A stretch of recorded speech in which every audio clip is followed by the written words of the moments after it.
The Mazda CX-50 gets a hybrid version for the 2025 model year. And in this video, I'll cover the exterior changes, the interior changes, take it for a drive and see what it's like out on the road compared to a regular version of the CX-50, as well as talking about the kind of fuel economy you can expect and also the pricing and how it compares to its competition.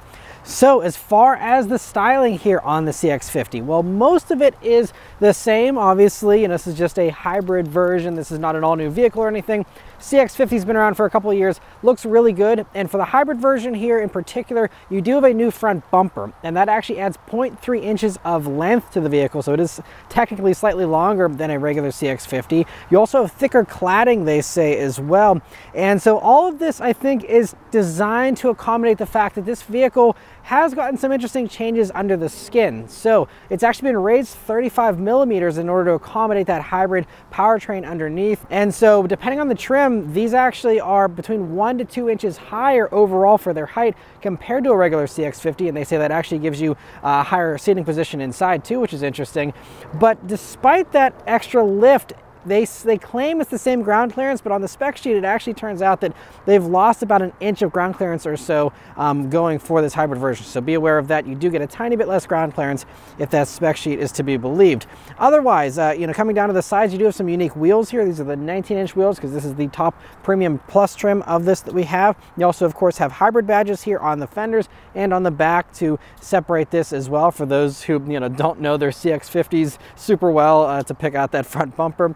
You also now, for the mid-grade trim of these, is the only one that gets black roof rails and black exhaust tips that are available on that middle trim. And then going out to the back there, it's going to be mostly the same. Otherwise, same rear bumper, same taillights, all that all looks still really good. I mean, I gotta say, this vehicle is really handsome, especially whenever you see it in person in 3D here. Having, for example, that grille that still juts out so much. And really, I mean, this vehicle makes a statement. It still looks very good, and I'm happy that even with all these accommodations they had to make for the hybrid system, it still retains the same great rugged look, and is a really sharp and distinctive looking vehicle here. And so I think they did a really good job here with those styling tweaks. The interior of the CX-50 Hybrid also has a few things on the surface here that are clearly different than the non-hybrid version, but there's also some more subtle little differences. And the interesting one really is that we have slightly less passenger space inside and a tiny bit less in the cargo area as well. I'll talk more about that in a minute. But as far as up front here, it looks mostly the same. And so just going through the basics here, you still have some really beautiful seats that now can be covered in red leather. That is exclusive to the hybrid version here as an option. And I mean, the way that Mazda does this cross stitching is really cool towards the middle here. My only complaint with these seats is that somehow they got firmer.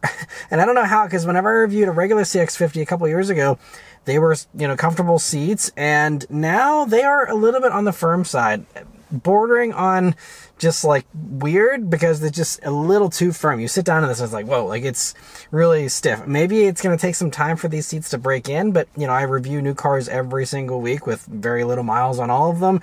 And, none of them are as firm as this one has been. This is probably the firmest seat I've sat in outside of, maybe some kind of supercar or something like that. But really pretty stiff seat. So you're definitely going to want to sit in one of these at the dealership and make sure that it works for you.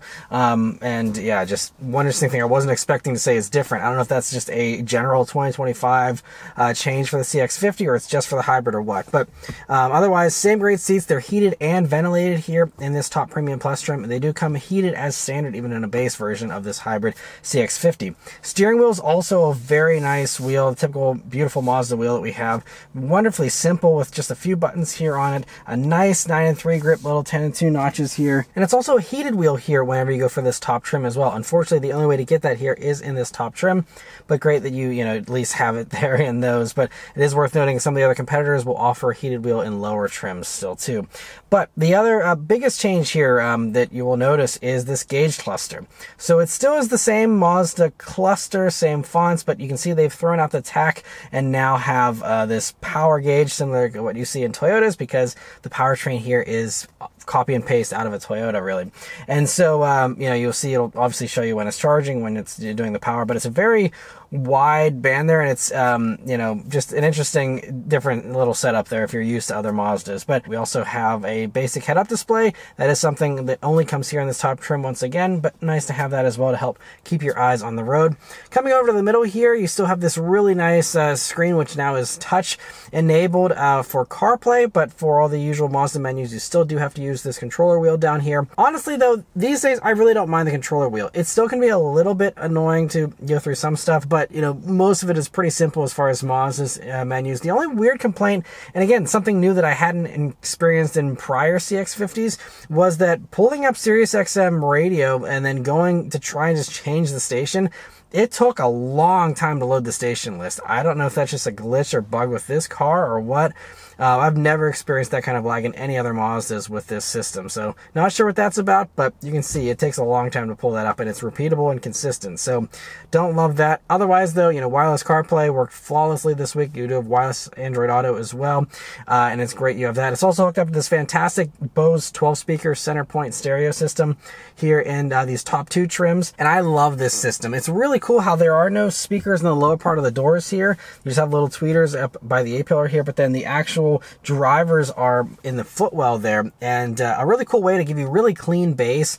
Mazda's done this in most of their newer vehicles here in the past few years, but it really just gives you, I'd say, probably the best stereo in this segment. And if you are cross-shopping this with some of the other competitors, the CR-V also offers a Bose system in its top version. This one I think is slightly better. The Bose system in the CR-V is also very, very good, but I think when you push this one a little bit more, it remains cleaner towards the upper volume ranges, where the CR-V one could potentially, you know, have a little bit more of a limit there. But anyway, so really a fantastic stereo, and definitely a huge perk over the Toyota, for example, which doesn't really have a great stereo even in its top trim. But coming down, you do have your basic little bit of climate controls here and seat controls, wonderful hard buttons with metal knobs. Really nice to have that. And coming down to the middle here, the one interesting thing, if you are especially familiar with RAV4, is you will recognize this shifter. Kind of surprised, not sure why they had to bring over the shifter from the RAV4, but we do have that here as well, with a little different toggle if you're used to other Mazdas, where you have a little rocker switch there on the front of it, and it is still even the shift knob. I thought they just maybe be able to put on the Mazda shift knob, but this is actually RAV4 copy and paste there. But I mean, it fits in this interior. It's, you know, just an interesting little factoid that I noticed here. But otherwise, you know, you do have a little bin in front of that and two cup holders, and you also have your drive controller here, an EV button, which of course is new for the hybrid as well. That basically just allows you to do very low speed crawling kind of stuff in electric mode and force it into that mode. You know, it's not even a mile of range, I don't think. So, you know, but if you want to definitely turn off the gas engine for whatever reason, you have that option, which is nice. You also do have the center armrest, which is really nice the way that it splits in the middle here, so you can have only one side open up if you want to have, like the passenger, for example, not move their elbow. They don't have to here. And that also exposes this Qi wireless charging pad, which is also standard here in all hybrid versions of the CX50, which is great. And you also will see two USB-C jacks in there as well, and a decent amount of storage too. And the last little thing I mentioned before we move on to the back seat is that you do have that slightly higher seating position thanks to that 35mm lift. You don't really notice it though. I mean, it's 35mm, but you know, it might be a little bit easier getting in and out of this if you are, again, going back to back at a dealership, sitting between this and the non-hybrid. You know, you might appreciate that as well. But moving on to the back seat, that is where it gets more interesting with the differences, because on the surface, you know, it looks like a CX50 back seat. It doesn't really look like there's any changes.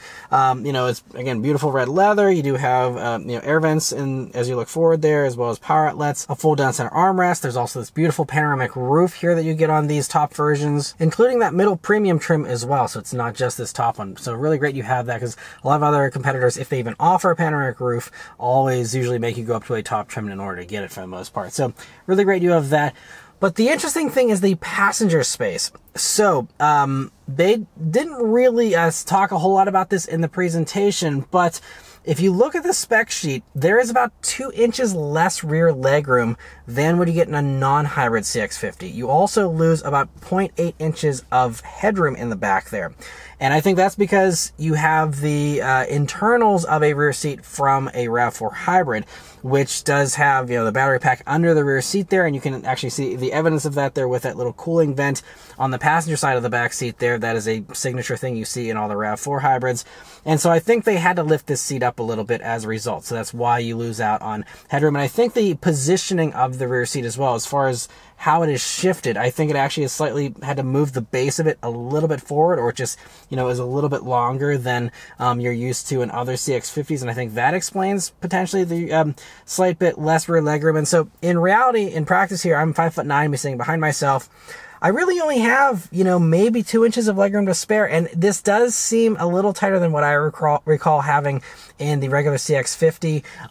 And I mean, even like, for example, we had a forward-facing car seat installed here this week with our toddler, who's, you know, pretty tall. But I mean, she's actually, you know, had a little bit less space in this than I'd say we usually have in a regular compact crossover. And this has kind of been one of the issues with the CX50 in general for this whole generation. I talked about this a couple of years ago. You know, this vehicle grew compared to the CX5, and it's a little bigger than maybe some of the other competitors out there. But a lot of that is just exterior styling. And as far as interior space goes, there's really no gains here. You know, and so a little bit unfortunate the way they packaged this, and now you lose even a little bit more here with this hybrid version. So just be aware of that. Now, as far as headroom goes, again, me being 5'9", I still have a little bit of headroom to spare. And if you didn't get this panoramic roof, you might even get a little bit more if you go for that, you know, base version of the hybrid. But you know, it still works, but if you are, again, on the taller side, just know there is a difference according to the spec sheet. So definitely be aware of that, and make sure you try it on for size before you know, go for one of these. Don't just assume that everything's the same, because it's definitely not. And then same thing goes for the cargo area. So Mazda actually claims it is the same amount of cargo space, but then whenever I examined and compared the spec sheet of the regular versus the hybrid here, those numbers tell a different story. And this one's a bit of a mixed bag, because according to the numbers, you actually have a 0.5, so half an inch longer rear cargo space. So that's an improvement. I think that, again, further explains why it seems like that whole rear seat kind of got pushed up a little bit. So it gives you a little bit more cargo, a little bit less legroom in the back. But surprisingly, it seems like, according to the measurements, it has lost 2.2 cubic feet of cargo volume in the back there compared to a non-hybrid CX50. I'm not sure why that is, because beneath the floor, it's all the same. You still have a spare tire back there, which is also really good and, you know, nice to have for a hybrid. So, you know, I believe that's about the same as any other CX50. So I'm not sure where we lost a tiny bit of space, especially given that extra length. It doesn't seem like the floor is any higher, aside from, again, just the vehicle itself being higher, but I don't think, you know, they made any other changes to the cargo area there. So that one's a little bit more tricky. I mean, it's, again, a very minor difference, so not as big of a deal to me as the back seat, but just note that, you know, if you are really down to, you know, packing this in as much as possible, you may potentially have slightly better or slightly worse cargo volume. I think the jury's still out on that one, potentially, but another little thing to make you aware of back there. But overall, you know, the bottom line about this interior is it is still one of the nicest in its segment. I mean, with the stitching across the dash, the premium materials in here, you know, it's really impressive. And I would argue, among all of the hybrid crossovers in this segment, this is easily the most luxurious one, hands down. I mean, there still are a few sore spots. Like, we still have hard plastic down by your knees. That's just a little bit of a, you know, sore spot. I wish that they had padded that. But aside from that, everything else is really premium. And again, to me, this is a much nicer interior than you're going to get in a RAV4, CRV, even Tucson and Sportage, although those I think are the closest to this from a niceties standpoint. But let's start up and go for a drive. One thing that hasn't changed is Mazda's key. Still the same Mazda key here they've used for the past few years. A really nice key, though. And of course, it is keyless access, keyless entry, and push button start. So you just leave the key in your pocket. But one final difference here is you do have a power button now instead of the engine start button. But you still hit it, works the same way, and it turns right on. All right, so setting off here in the CX50 Hybrid.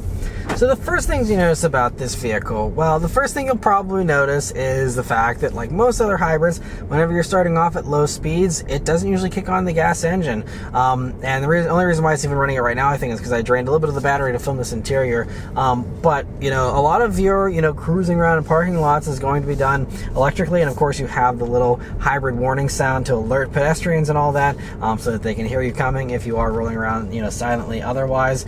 Other things here to note about the CX50 Hybrid is, first off, in the middle of this year in 2024, they tweaked the damper tuning and also the steering tuning. And the steering is a huge improvement, because that was one of my biggest complaints about regular CX50 when I reviewed it a couple years ago, was that the steering was way too heavy for a regular crossover like this. And so this is nice and a lot lighter, and what you're expecting from something in this segment.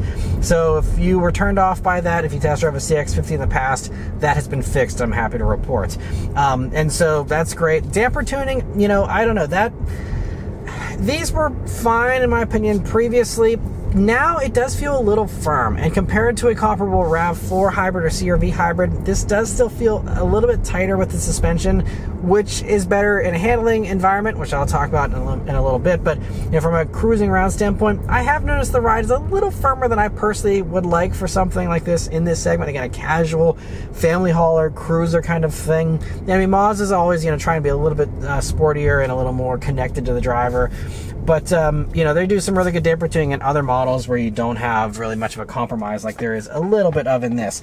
Another thing that I think is a little bit compromised is the brake feel. I think that is part of, you know, the hybrid changes, because the brake pedal just every once in a while isn't super consistent. There's been a few times where, especially if I've had to like get on the brakes quickly, sometimes it's a little dead for the first, you know, third of pedal travel before I really start to get some positive, you know, grabbing out of it. And so it leaves me guessing sometimes. I mean, I just say it's a more relaxed brake pedal, and also it's a little bit of a different feel compared to other Mazdas. Now, I believe they probably try to tweak things a little bit, but again, with that, they're kind of probably using Toyota's regen software, so, you know, probably a little bit more of a hands-tied kind of situation as far as what they can do there. But, you know, just one thing I didn't love, it hasn't been a deal breaker for me this week. It hasn't been something that's really annoyed me a whole lot, but there's been a few times where I've been like, brakes are a little weird here. Don't love that, but again, I wouldn't let it turn you off too much. Take it for a test drive, see what you think.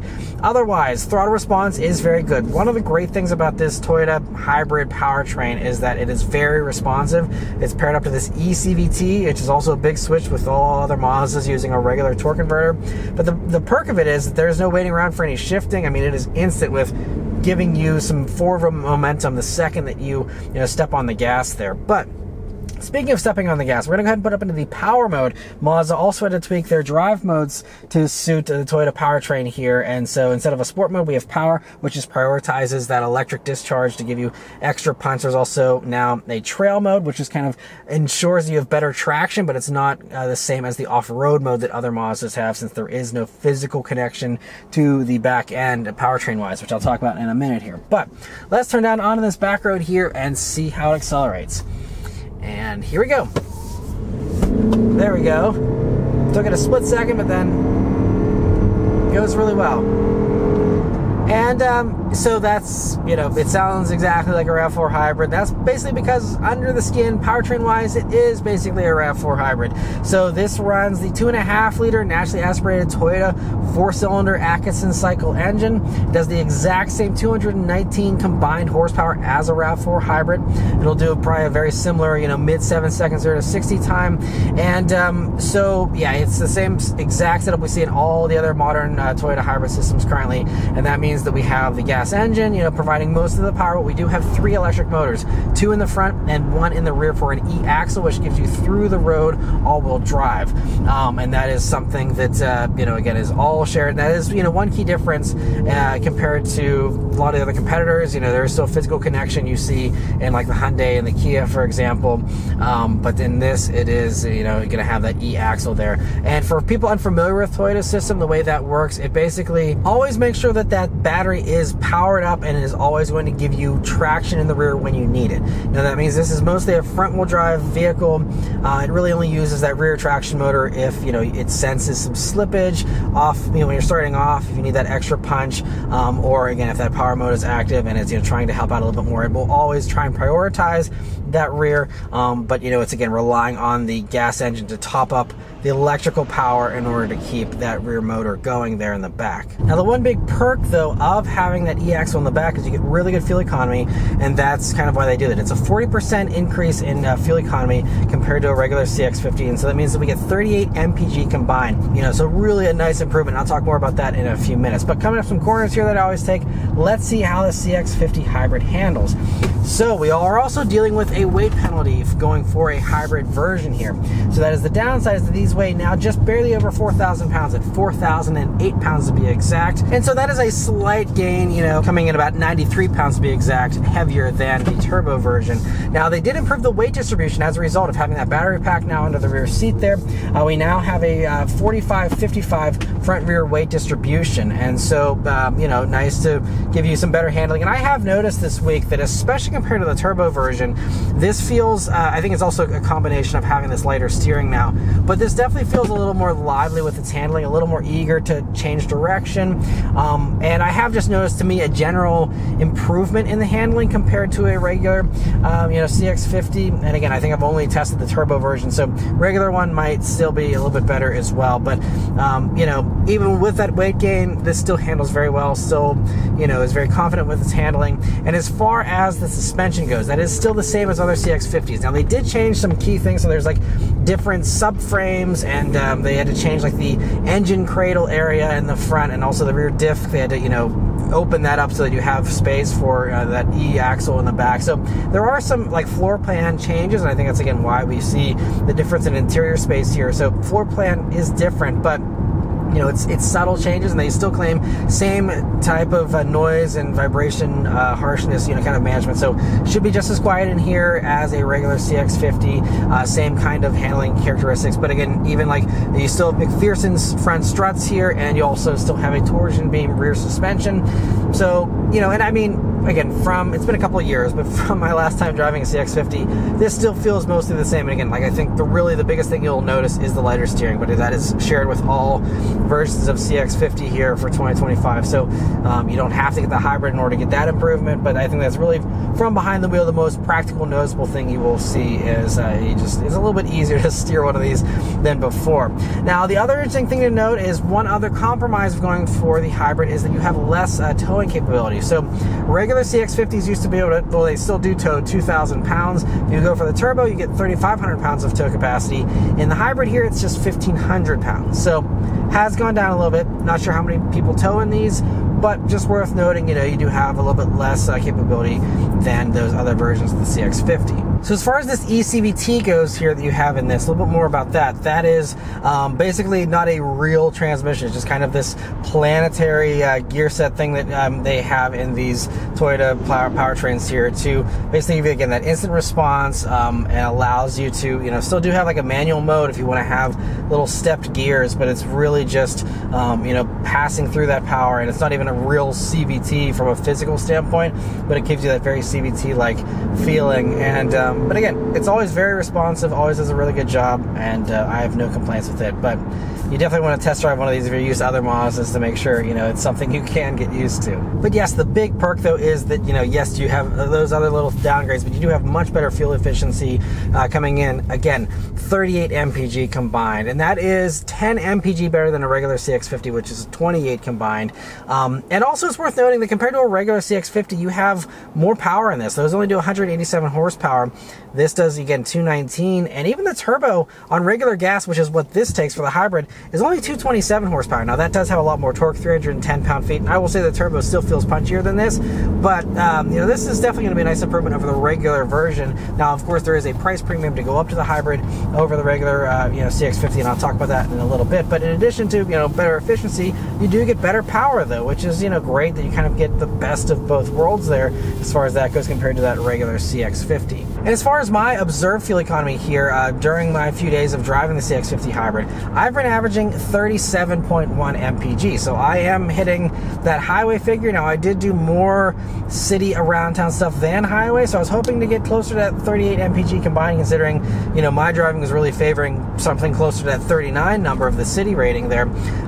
So, you know, but 37 I'm still very happy with. We're only 1 MPG off, really, and you know, this is just a very efficient thing to be in a really nice, luxurious Mazda with all-wheel drive, high sitting position, all that, and still be getting 37 MPG. I think that is certainly, you know, really, really very good. And again, just part of the perk of this very efficient Toyota hybrid powertrain. And now out on the highway here in the CX50, it's a really nice highway cruiser as well. You know, I'd say this is a tiny bit quieter than some of the other competitors, you know, as far as, you know, the noise and all that here on the highway. But you also do have adaptive cruise control as standard in these. Basically, all of the safety tech is standard. Blind spot monitoring or cross traffic alert, automatic emergency braking, all that. But I mean, having adaptive cruise as standard is nice because there are still a couple that, you know, make you pay a little bit extra for that sometimes. And so it's really great that you have that as standard here. And, you know, it works really well. The thing I will say about Mazda's system is that it is one of the more relaxed ones where it's a corrective steering assist. It doesn't really try to steer quite as much. Some of their newer stuff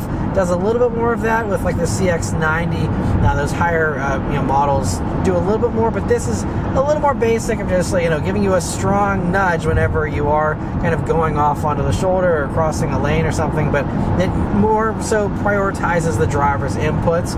If you're someone who, again, doesn't want the vehicle always, you know, nannying you, then this is going to be, you know, nice. But if you're someone who, you know, would like a little bit more assistance, especially on long drives on the highway and things like that, just know this is a little more hands-off than some of the others out there. And so it comes down to personal preference there. But, you know, as we're going around a corner here, I will actually try out and just see how this does. So yeah, it's letting me go right over the lines. It does give you a nudge here and alerts me to, you know, the fact that I was, you know, crossing the line there. But I mean, the other thing to mention though about safety is that this is one of the few that is still rated as an IIHS Top Safety Pick Plus award winner. Mazda is very good with their safety, and so in addition to just having all the technology here, you also have, you know, that really nice, you know, crash worthiness as well.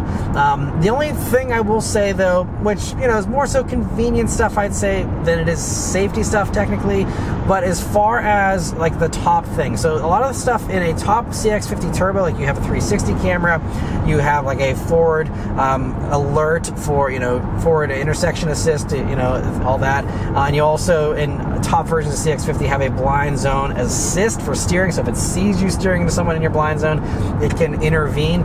This doesn't have any of those top features. I'm not sure why, even though this is labeled as a Premium Plus, it is not as high from a feature content standpoint as a regular CX50 Turbo Premium Plus.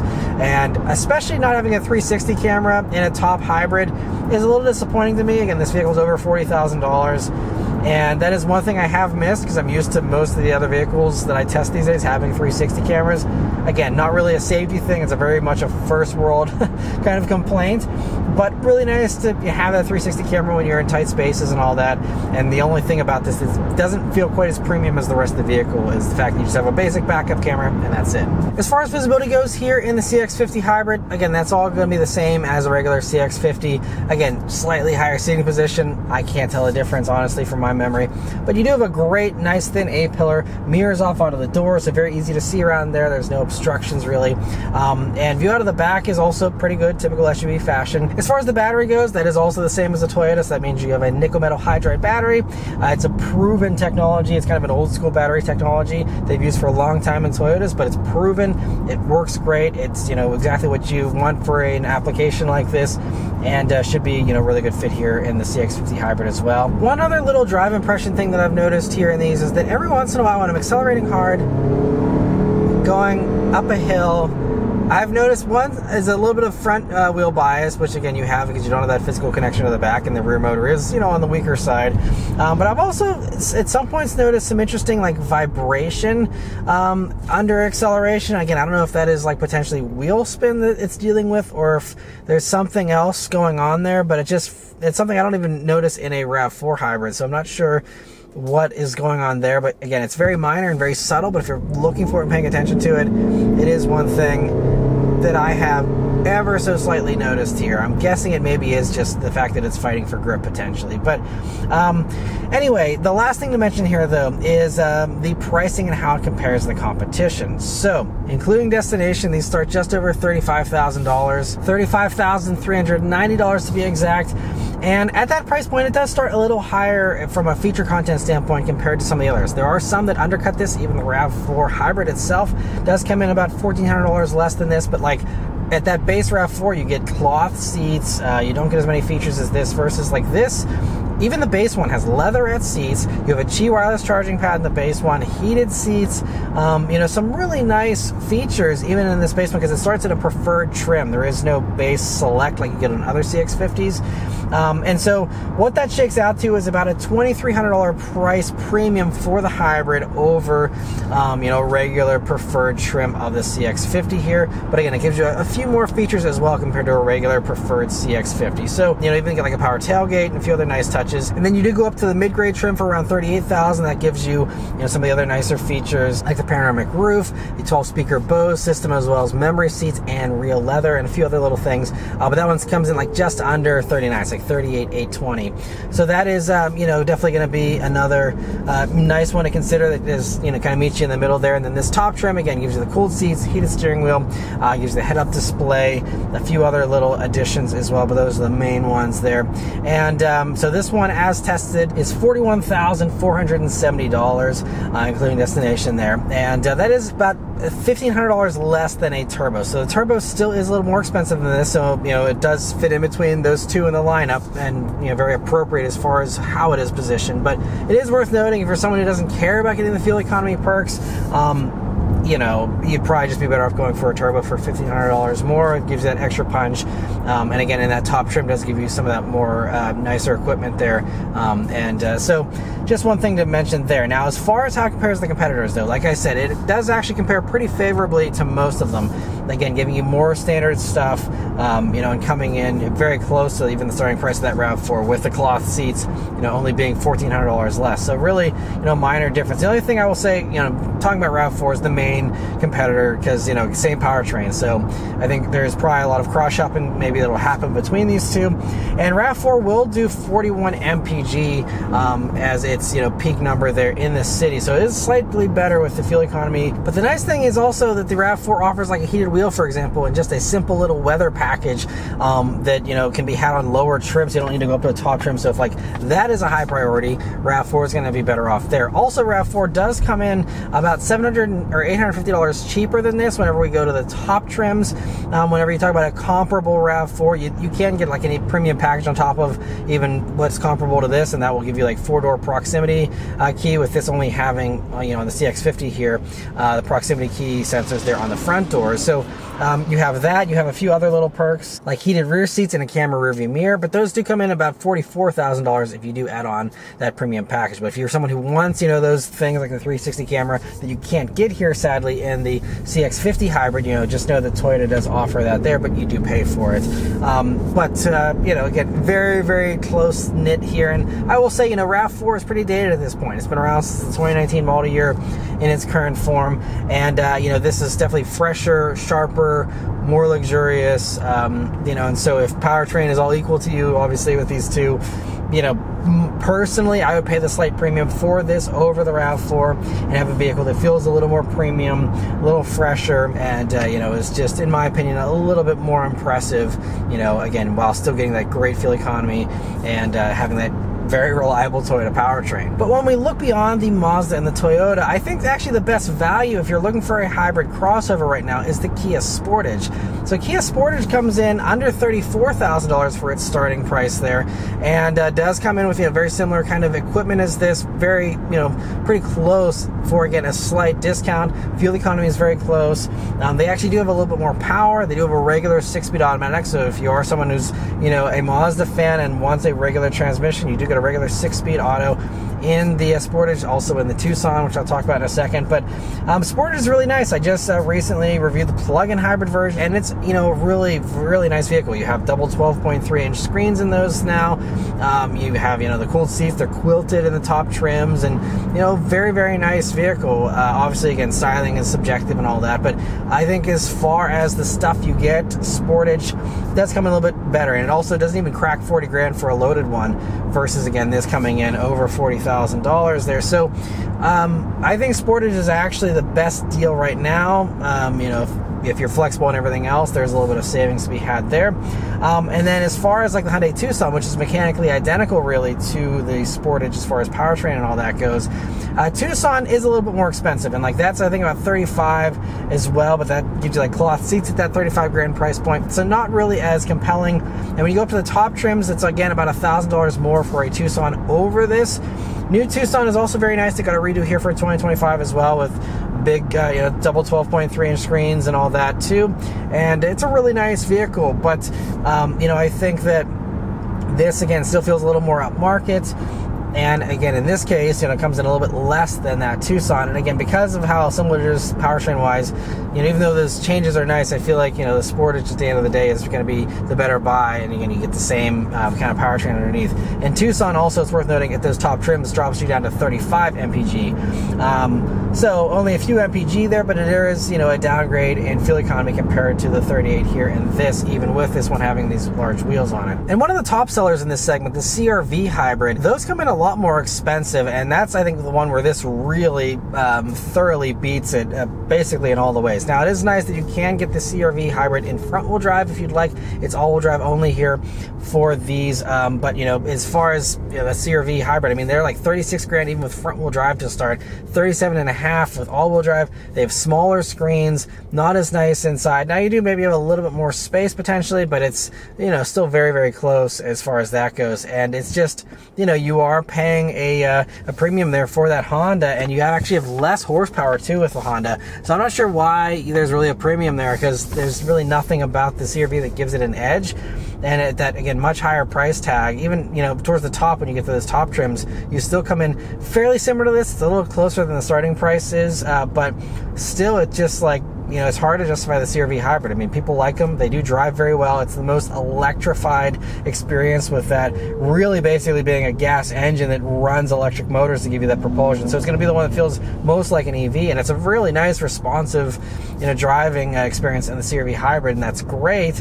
But to me, the Mazda is still the better way to go as far as that goes.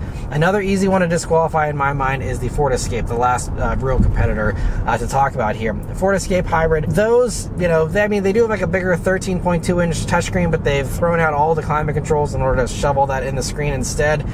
So, there's some nice things about the Escape Hybrid. I did spend a week with one a while back, and, still very fuel efficient, but, their brake tuning was even worse than this. It was really tricky to be smooth with the brakes sometimes in that Escape Hybrid. They're durable, they're reliable. That powertrain has been proven, with Escape Hybrid being around for a long time, and so it's a very solid powertrain, and it's, a worthy competitor if you can get a good deal on it. But pricing wise, MSRP wise, it's really close to this, and this is certainly nicer in my opinion. But if the Ford isn't a hot seller these days, you can get a really good deal on one. If it makes sense financially, that is a good competitor, but the price would have to be right, and to me that would mean a significant discount here over this and even that Sportage Hybrid. So, but that's really the last one to talk about there. But yeah, overall, I really like the CX-50 Hybrid. I think that it's, again, just really well done. I'm happy to see they offer a hybrid version here, and be great to see some type of Mazda engineered hybrid system in the future. It'd be also great to see them add the plug-in hybrid in that we see also in the CX-70 and CX-90. I'd love to see that someday here in this as well. But in the meantime, we got 37 MPG I'm getting here in a Mazda CX-50 is really cool, and as long as you're okay with the Toyota bits and the little compromises that have been made, I think it's a really nice offering. It's great to see that Mazda is even open to doing these types of things. A lot of other companies, they don't want to do these kind of partnerships, or they want to have their own thing. And the fact that Mazda is open to being like, we really want to do a hybrid, but we don't have this stuff right now to do it ourselves, but we have this Toyota partnership, why not use it? And it's a fantastic setup. So, I'm just respecting that they are willing to do these kinds of partnerships, and be pragmatic about the fact that, like, we need to bring this to market sooner rather than later.